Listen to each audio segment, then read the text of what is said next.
This offseason, the Minnesota Vikings were preparing for life after superstar running back Dalvin Cook, who they eventually released.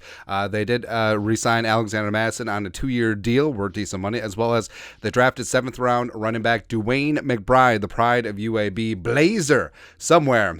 Joe Webb is smiling. Now, I know what you're saying, so, well, it's just a 7th-round pick, whatever. But as we've seen in recent years, running backs can come in right away. Late round, UDFA, doesn't really matter. Last year, Isaiah Pacheco, 7th-rounder, helped win a Super Bowl for the Chiefs. 5th-rounder Tyler Algier, 1,000-yard rusher for the Falcons. So running backs is a very unique position where it's devalued in terms of second veteran contracts, but in terms of rookies coming in and hitting the ground running, even late round guys can do that. And DeWayne McBride could and should be a guy that the Vikings get a really solid look at this year and going forward. Let's talk about the Vikings' new running back today. Background: 22 years young, 5'11", 215, a former 3-star recruit from Stark, Florida.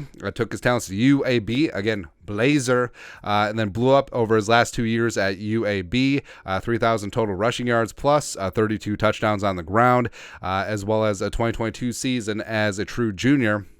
1,713 yards rushing, led all FBS, 7.3 yards per carry, 19 touchdowns. First team All Conference USA, as well as Conference USA Offensive Player of the Year. Just dynamite, man. And throughout all of his games, he had 12 games in 2022. He ran for 100 yards, 100+ yards in 11 of them. The only one they didn't was against LSU. So you could say that, that's competition. But it could also be up, DeWayne McBride going up against Jaquelin Roy, going up against Jay Ward. That's right, baby. Or, UAB just is not on LSU's level. Sort of is what it is. And Lance Erline, NFL.com scouting report. This is what he wrote. NFL comp, Marlon Mack. Return of the Mack. Productive runner with physical athletic attributes that could create an upward trajectory in the right situation. McBride is experienced and comfortable running in all blocking schemes. He's smooth-hipped and runs with a good blend of shiftiness and power. He would benefit from a quicker tempo and decisiveness inside. He must eliminate ball security issues. Did have 9 fumbles over his last 2 years, including 5 in 2022. Or he could end up falling out of favor quickly.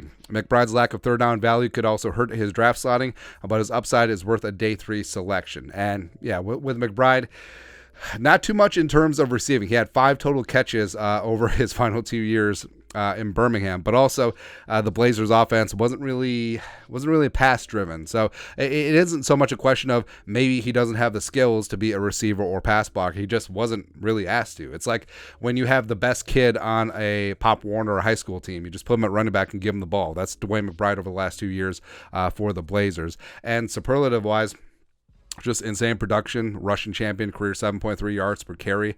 Does run with power, can run in zone or gap, but I think that he'll be right at home in outside zone. He does read the cutback lanes very well. Yards after contact, missed tackles, where so one of the things that kicked down his draft stats too is that he did have a hamstring issue that didn't allow him to participate fully in the combine or his pro day, as well as did hold him out for the majority of Vikings OTAs this offseason. But he wasn't going to be a Blazer.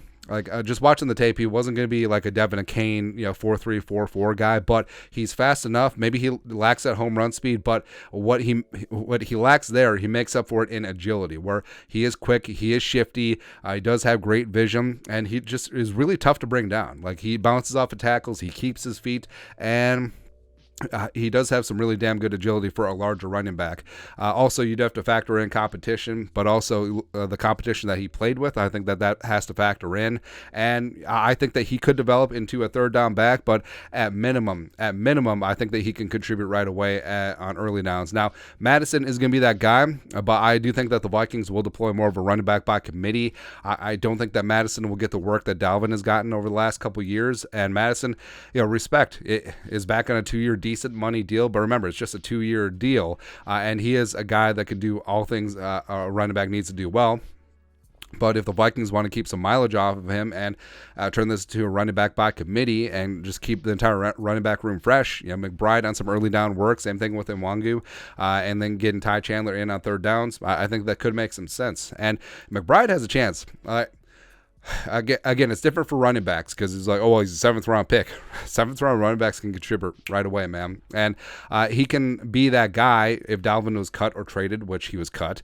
If he impresses in camp and preseason, again, his health is going to be a big issue here, but it sounds like he's going to be good to go. Was able to get some run in at the end of minicamp a couple weeks ago, and also make the most of his opportunities, don't fumble, and improve in pass blocking. So I think that him getting some reps in training camp, maybe he creeps up to the first team, maybe he shows up and shows out, shows off that agility, shows off that power, shows off that shiftiness and vision in preseason games, then I think that he could get some work into the regular season, and then I think things just go from there. But the biggest block of him coming in and getting some run with the first team is the pass blocking, where if he's on the field and the defense knows it's going to be a run, that's a bit of a liability. But if he can shore up that pass blocking, at least to a decent level, I think that's something that could work on. But also, I mean, his early down work and the fact that he can run with power, he's a little bit larger of a running back. I think that could play in as the Vikings look to play a little bit heavier, using a lot more multiple tight ends, as well as utilizing C.J. Ham a lot more. But I'm a big fan of DeWayne McBride, man, and can't wait to see what he does in purple long term. But your thoughts are thoughts. Training camp profile, rookie running back, 7th rounder, DeWayne McBride out of UAB. Let us know your thoughts and our thoughts in the comment section below. Subscribe for daily Vikings takes. Want to support the work? Put a little something in the Venmo. But to next time, Skol, production value.